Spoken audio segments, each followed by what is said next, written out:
여론조사 여론을 알아보는 시간입니다. 이택수의 여론. 리얼미터 이택수 대표 나오셨어요. 어서 오십시오. 네, 안녕하세요.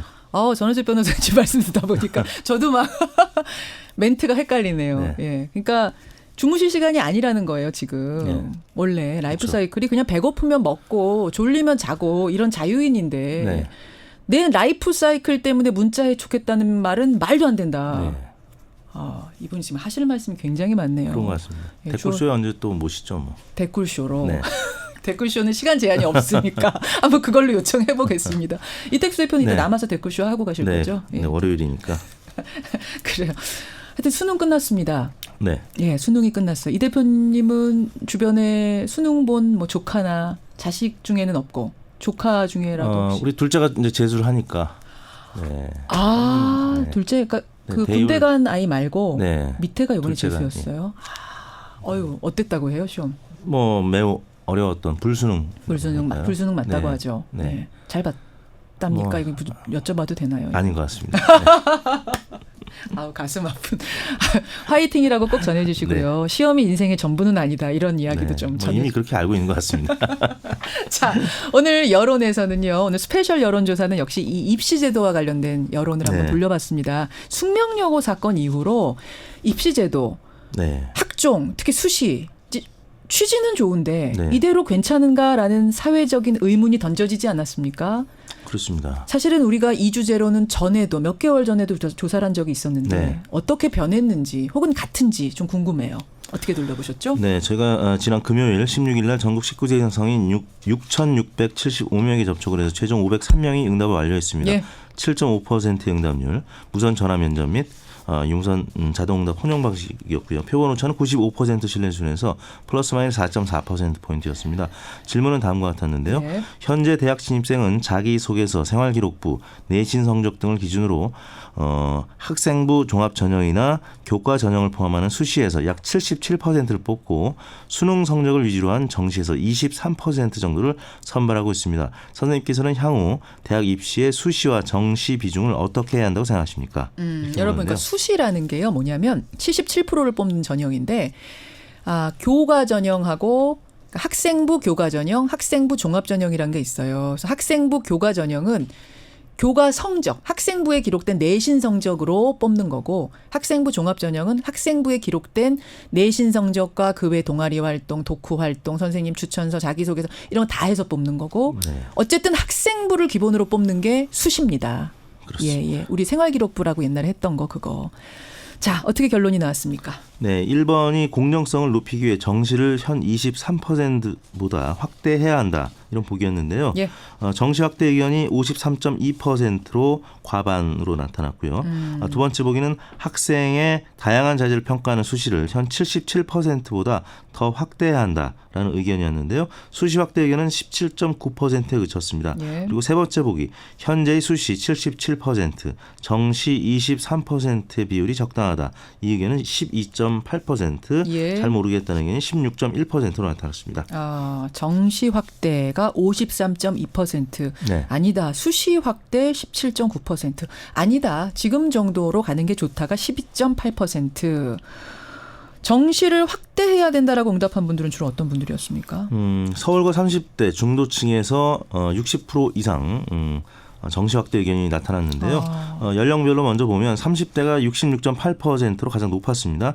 그리고 20대가 58.4%. 예. 그래서 거의 60%에 가깝거나 넘었고요. 40대에서도 55.2%로 절반 이상으로 나타났습니다. 예. 절반 이하는 60대 이상 45.4%, 50대 45.3%로 아무튼 최근 그 대입을 경험한 연령대 20, 30대에서 매우 높았고요. 예. 지역별로는 이번 숙명여고 사태가 있었던 서울 지역 66.3%로 가장 높았습니다. 그리고 부산, 울산, 경남 58.4%, 대전, 충청, 세종 52%로 주로 대도시에서 50% 넘게 나타났고요. 중도층, 진보층이 50%가 넘었고 또 더불어민주당, 정의당, 바른미래당 지지층이 50%가 넘는 것으로 나타났고요. 그와 반대로 보수층과 자유한국당 지지층은 50%에 살짝 못 미치지만 그래도 다수의 의견으로 나타났습니다.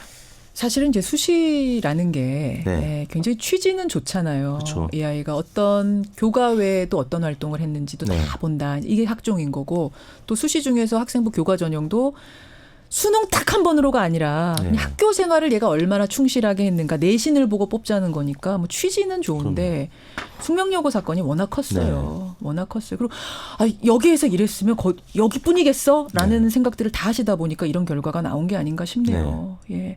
이 공정성을 제고할 방안들을 정말 그냥 무시하지 말고 이번에는 이 여론을 좀 깊이 있게 들었으면 좋겠습니다. 고민했으면 좋겠습니다. 아이들한테 부끄러운 문제인 것 같습니다. 아니 그 재수하는 아들은 뭐라 그래요? 아들입니까 딸입니까? 아들입니다. 아들이라고 그러셨죠. 뭐라 그래요? 이번 사태 보고 당사자 완전 당사자인 거잖아요. 많이 이제 속상해하죠. 그리고 속상해하죠. 이제 뭐 네. 친구들이 과연 이런 대학교 이제 뭐 잘 간 아이들 보면 부러워하기도 하는데 네. 과연 제대로 간 것인지 좀 의심하는 친구들도 이제 생길 수 있는 것이고. 수시로 간 아이들 보면서 네. 야 근데 쟤는 어떻게 간 거지? 이런 그렇죠. 얘기들을 뭘 잘한 거야? 네. 도대체 이런 당연히 이야기들. 의구심이 있을 수밖에 없죠. 아이들. 이게 씁쓸한 거거든요. 네네. 이게 씁쓸한 거거든요. 예. 하여튼 결론 이렇게 나왔습니다. 우리가 고민해야 될 문제고 2주의 정례 여론조사로 가죠. 대통령 지지도부터 가겠습니다. 네, 문재인 대통령 11월 둘째 주 국정수행 평가가 일주일 전 주간 집계 대비 1.7%포인트 빠진 53.7%를 기록해서 7주 연속 하락했습니다. 지난 주 초에 이제 감귤 담례 논란이 있었죠. 예. 그래서 이제 월요일 날 2% 이상 하락한 채 시작을 했고요.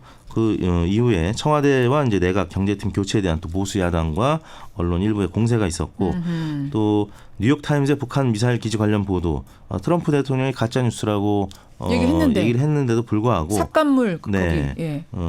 주중에 많은 영향을 미쳤습니다. 보수층에서 많이 빠졌고요. 반면에 이제 한 아세안 정상회의 보도 또 에이펙 정상회의가 있으면서 펜스 미국 부통령, 예. 시진핑 주석 만났는데 별 다른 긍정적인 영향을 많이 미치지 못해서 그래서 주간 집계는 하락한 것으로 마무리가 됐습니다. 그 삭감물 기지 같은 경우는 바로 대응했잖아요. 청와대도 아니라고 하고 트럼프 대통령도 나서서 가짜 뉴스다라고 했는데도 영향을 미쳐요. 네, 그렇습니다. 그러니까 이제 가짜 뉴스라는 게 무서운 거네요. 그럼요. 아무리 아니라고 해도 이미 SNS로 막 퍼져나가고 이런 것들. 뭐 뉴욕 타임즈 같은 경우는 미국의 이제 유력 언론이고 또 예. 빅터 차는 작년 한국 대사로 이른바 아그레망이라고 하죠. 그것까지 받은 맞아요. 인물이 그런 얘기를 했기 때문에 아무리 트럼프 대통령이 가짜 뉴스라고 해도 예. 많은 보수층 유권자들은 실제 뉴스로 이제 믿는 것이죠. 이 국면을 어떻게 타개할 것인가 지금 7주 연속 하락. 이 국면을 타개하기 위해서 청와대라든지 여당은 고민이 크겠는데요. 그렇죠. 지금 이제 50% 초반으로 빠졌는데 한국갤럽 조사는 지난 금요일 저희보다 조금 더 빠진 것 같습니다. 그래서 문제는 40%대로 떨어지지 않는 것이 중요한데 50% 선이 무너진다라고 했을 때 한국갤럽은 9월 달에 아마 한번 살짝 40%대를 찍은 적이 있는 것 같고요. 리얼미터는 한 번도 50%대 밑으로 내려간 적은 없습니다. 그런데 50%대를 지킬 수 있을 것이냐의 문제인데 지금 이제 그 한미 또 남북 관계, 북미 관계, 그러니까 지금 교착 상태에 빠진 듯 보이기 때문에 결국에는 이제 연말에 예상되고 있는 남북 정상회담이 실제 이루어질 수 있을 것이냐, 거기가 중요하군요. 그리고 이 북미 관계도 이제 그에 따라 잘 풀릴 수 있을 것이냐, 이른바 중재 외교가 이제 어떻게 잘 이루어질 수 있을 것인지에 따라서 이 50%를 지킬 수 있을지 여부가 갈라질 것 같습니다. 한국갤럽에서 이미 빠진 적이 있긴 하지만 리얼미터에서는 단 한 번도 떨어진 적 없는 50%, 그렇습니다. 깨진 적 없는 50%의 벽, 여기가 요 50% 선, 요게 중요한 분기점 뭐라고 해야 돼요? 바로미터가 될 것이다. 네네. 정당 지지율 가죠. 민주당 지지율이 40.5%로 0.2%포인트 빠지긴 했습니다만 횡보하는 수준이었고 40%를 지켰습니다. 한국당은 1%포인트 올랐습니다. 21.7%로 예. 올랐고요. 정의당은 1%포인트 오른 9.4%, 예. 바른미래당이 5.8%로 1.5%포인트 빠졌고요. 민평당 2.4%, 예. 무당층 18.1%로 지난주와 비슷한 수준을 나타냈습니다. 예, 어떻게 조사하셨습니까? 이번 조사는 지난 월요일부터 금요일까지 닷새 동안 전국 19세 이상 유권자 33,284명의 통화를 시도해서 최종 2,507명의 응답을 완료해서 7.5% 응답률, 조사 방법은 동일했고요. 표본 오차는 95% 신뢰 수준에서 플러스 마이너스 2%포인트였습니다. 예, 여기까지 말씀 듣죠. 이택수 대표 고생하셨고 잠시 후에 네. 유튜브로 방송되는 댓글쇼로 네. 다시 한번 인사드리겠습니다. 네, 좀 밝은 모습으로 인사드리겠습니다. 분장하고 오세요. 나가서 고생하셨습니다.